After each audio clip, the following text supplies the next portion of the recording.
Hello, Tansei. Good evening and welcome to APTN National News Weekend. I'm Daryl Stranger. There were developments this past week in the unfolding story of 4 Indigenous women who may have died at the hands of an accused serial killer in Winnipeg. A small group braved the snow and wind at Winnipeg City Hall to demand the continuing search of 2 landfills for the victims of that alleged killer. APTN's Leanne Sanders reports.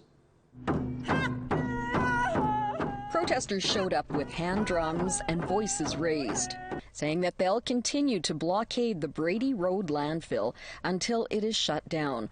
Organizers believe the remains of 3 Indigenous women are in the city's Brady Road landfill, not the privately run Prairie Green. Even with the pledge of support from the federal government, Morgan Harris's daughter Elle is skeptical. But I doubt it's going to happen because it's the city.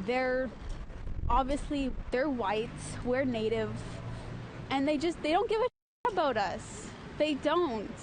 If we have to keep coming out for these rallies and all these protesting, all this bull, and they're saying all this shit, that's obviously not going to happen. It's just, they say they care, but they don't. Because if they cared, we wouldn't have to be coming out for these rallies. We wouldn't have to be protesting about finding our mother's body. I bet you if she wasn't native and she was white, they'd be looking for her right away. Harris's cousin, meanwhile, echoed the calls to shut down the Brady landfill operated by the city. They're continuing to dump there. There's garbage trucks going in and out every single day. Trash being thrown on our women. Trash being thrown on my cousin Morgan. She deserves so much better. Yesterday, Police Chief Danny Smythe met with Assembly of Manitoba Chiefs Grand Chief Kathy Merrick and Long Plains First Nations Chief Kira Wilson. A statement from the police service states, in part, Chief Smythe is supportive of the collaborative efforts of Chief Merrick to recover the remains of Morgan Harris and Mercedes Myron. The WPS will participate on a working committee led by Grand Chief Merrick on the feasibility of a recovery search.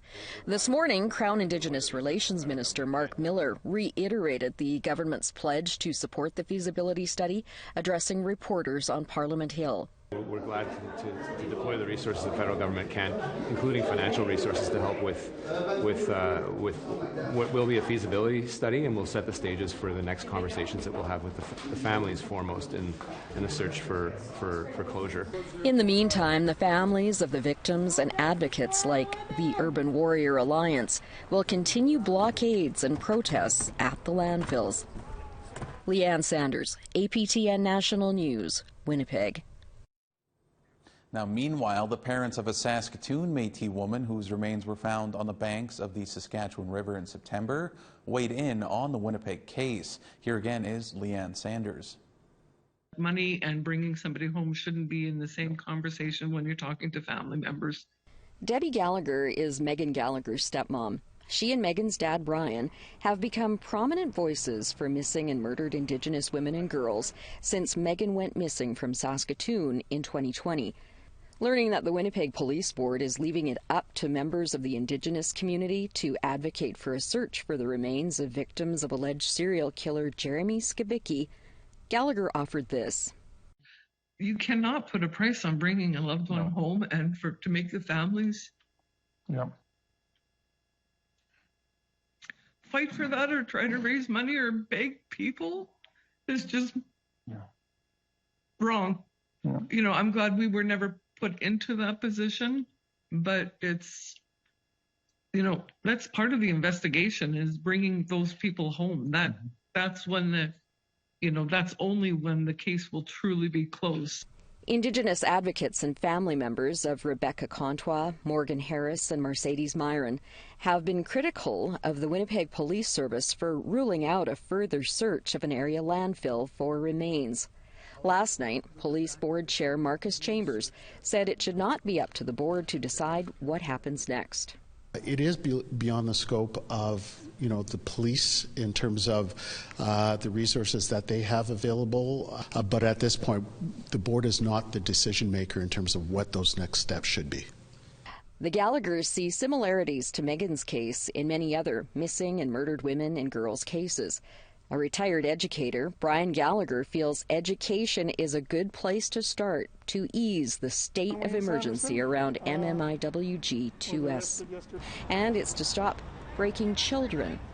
Police have alleged there was gang involvement amongst the accused in his daughter's case. I think it comes directly with education to children about the realities and being totally brutally honest about it and tell them, you know, what people are doing isn't right. Please don't fall into that trap. There are other ways. We had heroes in the past. We don't have them anymore. Sometimes our heroes are negative role models, and we've got to break away from that. The Gallaghers returned to provincial court in Saskatoon on Friday for the 83rd time, when 8 of the 9 accused will appear on charges in their daughter's death. One woman, Summer Sky Henry, is still being sought on account of first-degree murder. Meanwhile, the families of the missing women in Winnipeg are in limbo while activists protest the inaction by police. Leanne Sanders, APTN National News, Winnipeg. Back east, there were calls for justice for a woman who died when she was sent home from a hospital in St. Catharines, Ontario. Her friends and family say Heather Winterstein's death could have been prevented. Annette Francis has that story. Family, friends, and supporters have come to remember and honor Heather Winterstein. So we're just here to remember that life that she had and to honor the family and come here in community, because this is an ongoing issue. It's not just one person. Indigenous lives are highly undervalued in the Canadian state. The 24-year-old First Nations woman died a year ago of strep A. The night before she died, Winterstein was sent home with Tylenol from the St. Catharines General Hospital Emergency Department. It's been a tough year for Heather's mom, Francine Shimizu. She's thankful for the community support. She even brought along Heather's urn for the memorial round dance. I just want to honor her strength. I want to honor her perseverance. You know, she was such a special individual. And because of this, I believe that something great will happen. I believe that. Something good will happen of this. Earlier this year, Niagara Health did an internal review and shared it with the family. They have announced it will also be conducting an external assessment of the emergency department. Lisa Augustino is a registered nurse. She says there needs to be a collective call for action across Canada to stop things like this from happening to Indigenous people in the healthcare system. We're hopeful that Niagara Health System will take this on and can be the start of something incredible that will spread across Canada to implement change. For now, Shimizu has found an activity that helps. She calls these her grief rocks. I paint them and I bring them to one of the flower beds at the emergency department. It's my passive protest. I just don't want people to forget. The family and community have been calling for a coroner's inquest into her death, but have not yet had a response. According to Niagara Health, the external assessment will conclude in 2023. Annette Francis, APTN National News, St. Catharines, Ontario. All right, it's time for a short break. We'll have more news when we come back.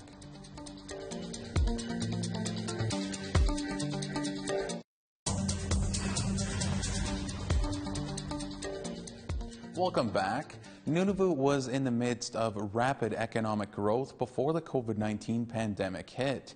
Here's Charlotte Moore-Jacobs with a look at one Arctic hamlet's efforts to be part of that growth now. Nunavut, a territory with the youngest and fastest growing population. And despite potential for quicker labor force growth than other parts of Canada, in some of the 25 fly-in communities, unemployment rates are as high as 40%. According to recent Statistics Canada data, here in Kuluktuk, the rate sits at 30%. That's why the Kitikmeot community is backing a 2-month pre-employment course. Thank you so much for coming to Kuluktuk. Roxanne Halla is a mother of 2.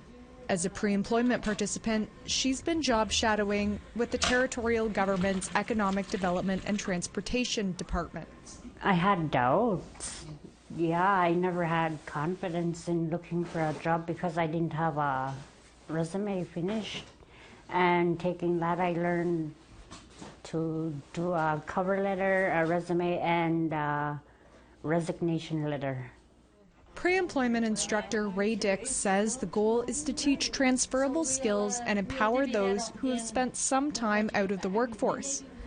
We did setting goals, budgeting, self-esteem, violence, family violence, lateral violence. One of the things is childcare.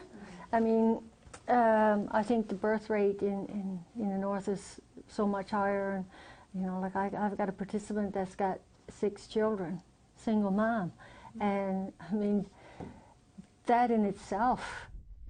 Across Nunavut, income inequality is worsening. While government and mining employees live in one tax bracket, there's other folks being left behind. The program also looks at what holds Kaluktukmiut back from gaining and retaining work and how people can break free from cycles. The group chooses a barrier to employment and for a final project takes action to tackle that issue. You can present your mom-in-law. Awesome. You're welcome. Go really far with this. The issue that they did, which was food insecurity. So we talked about all those issues, and as the issues came up, individuals had experienced some of those issues themselves. For example, domestic violence, food insecurity, alcoholism, drugs. In Kaluktuk, there's no food bank, so organizations like the Elder Society and Mental Health work to fill in the gaps. Pre-employment participants raised nearly $3,000 to help that cause. And this is going to help our community where we've done the serve and go. We usually do it on off pay weeks. It'll be very good for everyone too, especially the ones who needed and need food to get by.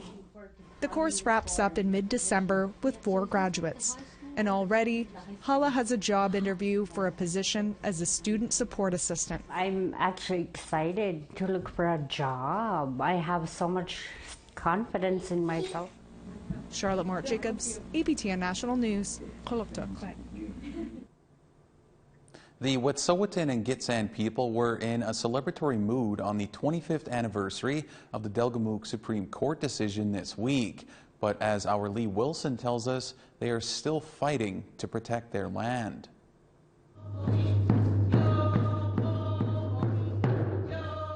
Gitxsan and Wet'suwet'en nations hosted multiple events in their communities in northern BC to celebrate the 25th anniversary of Delgamuukw Supreme Court of Canada case. Chief Satzan, who played a large role in the case, praised the courage of their leaders and chiefs who won a major victory for Aboriginal title in 1997. Who had the courage and the discipline to bring this action forward on behalf of, as they put it, our children and all future generations. A truckload of fellows drove by, hollering at the hereditary chiefs that were in their regalia, mocking them. Multiple speakers shared their first-hand accounts of the hostility their leaders faced in and outside the courtroom when they started the case against the BC government in 1984. Satzan said colonization and oppressive acts like residential schools and the potlatch ban set leaders in motion to file the lawsuit. Made illegal to practice our own governance and our own ceremonies, to be on our own lands. And our chiefs and our people long to take back their place, to be able to fulfill their responsibilities and obligations. Peter Grant was one of the lead lawyers for the Gitxsan and Wet'suwet'en and the Delgamuukw case. He said the Wet'suwet'en and Gitxsan set out to have the court tell the government of BC and Canada what they already knew. Through their clan governance, they had title to their lands. So as I said, Gistewe and Delgamuuk spoke before any lawyer said a word.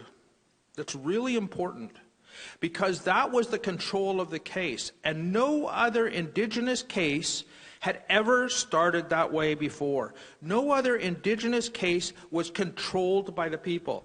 In the Gittin Max Hall, the walls have pictures and quotes from their leaders involved in the Delgamuuk case. They are remembered for their contributions. Speakers at the event shared how the nations presented their evidence in Wet'suwet'en and Gitxsan languages, sharing their oral histories.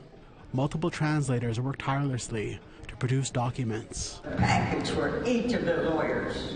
There's a bunch from the feds, the province, our own lawyers, judge. So there was quite a pile of paper we were dealing with, and sometimes 3 o'clock in the morning we'd be still trying to staple this together, you know. Hagwalna was one of the translators for the Wet'suwet'en hereditary chiefs in the court case. He remembered the passion their elders spoke with in Delgamuuk. I could still hear them, how passionate they were. All of them pretty well said, I'm not doing this for me. I'm doing it for my children, my grandchildren, my unborn great-grandchildren. Although 1997 is a historic decision that says Aboriginal title exists and it's a right to the land, the court could not determine whether the Gitxsan and Wet'suwet'en had title to the land they claimed without a new trial. A new trial has not taken place. Conflict over resources in these nations is ongoing.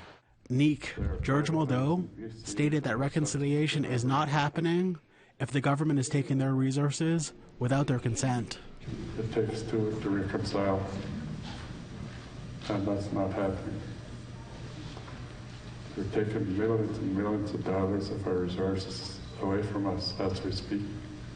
They're still selling all our lands privately to foreigners. On and on and on. Moldo, who was speaking on behalf of Delgamuuk, said the best option was to go to court once again, but he added that would be a decision for the chiefs to make together. Hannah Moe shared since doing his part in Delgamuuk, he has been working with Secwepemc people for more than a decade.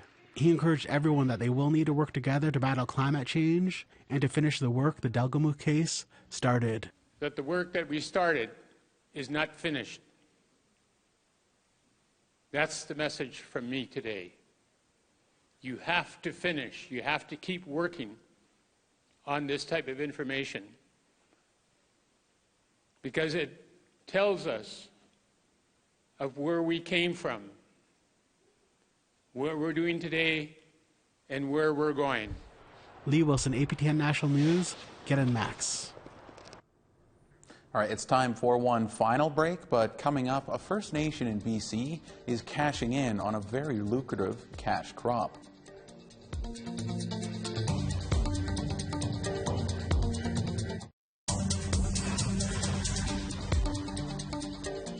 Welcome back. A First Nation in BC is cashing in on a very lucrative cash crop and providing economic opportunities to their members like never before. APTN's Tina House has this story. Going back to 2700 BC is when the first recorded usage of cannabis was referenced as Chinese medicine. It was in the mid-20th century, sweeping legislation was brought in to control cannabis, and in the 21st century, it became illegal. But on October the 17th, 2018, cannabis became legal in Canada. And here in the Shway village, just outside of Chilliwack, BC, they are taking full advantage of this opportunity to grow, harvest, and sell top-grade BC bud. Chief Robert Gladstone says he left his community for about 20 years and then returned to become chief with a vision for the future. I looked at my village and I said, it's time. I've read a lot of books by people in the world who said there is value in our land, but we couldn't unlock it. Here we were, wealthy people in terms of land, and I lived in a house as a child with no electricity in this day and age, and no plumbing. I had a burning desire within my soul to unlock the value in the land. I had a burning fire within my soul who wanted to create jobs. I wanted to do something that would change the status of our people. And Chief Gladstone has done just that. By partnering with All Nations Cannabis and successfully getting a federal legal license to grow and sell, the economic impact from this new revenue stream is changing lives. Everything from pre-rolled, individually packaged joints to bigger quantities, to gummies, vape cartridges of oil, to bud. All Nations Cannabis not only provides products for government retail stores, but they have just opened this retail outlet with plans to expand soon. Stacey Duffy is the director of retail. She says that under the new legislation, they are hoping other First Nations also consider cannabis as a new way forward. This is going to offer economic development and growth within nations all across BC underneath the Section 118, and hopefully nationally in working with the jurisdictional province as well in terms of each province and what they kind of operate in the cannabis sector currently. And economic development is booming. A brand new cultural center was just built in the village, as well as elders housing and single and family housing have gone up, along with other cash bonuses for the members. For the last 2 years, All Nations Cannabis has also created hundreds of jobs. Bryson Rabang is from the community and well on his way to becoming a master grower at the facility. It's amazing because a lot of people have jobs now and they get to provide their families, and there used to be so very little jobs here, and like the landscaping crew was so small, and that was like maybe the only job they had around here. Now that we have this facility and it's only growing, we could supply jobs with anybody that want to work here in the community, and that means a lot to me. And business is good. A flowering room like this will produce roughly 100 to 120 kilos every month, and with plans in the works to expand soon, they will be producing double that amount.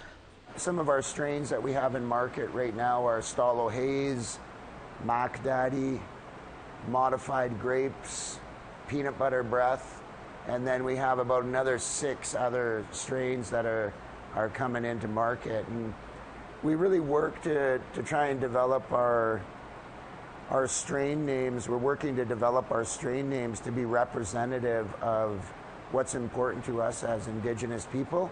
So we're constantly doing, brainstorming and development of strain names that are, representative of stuff that's meaningful to us and hopefully other Indigenous people throughout BC and Canada. So the product from here goes, all across the country, and we're also exporting now into countries around the world. Tina House, APTN National News, Shui Village. That's a great story there. Thanks so much for that, Tina.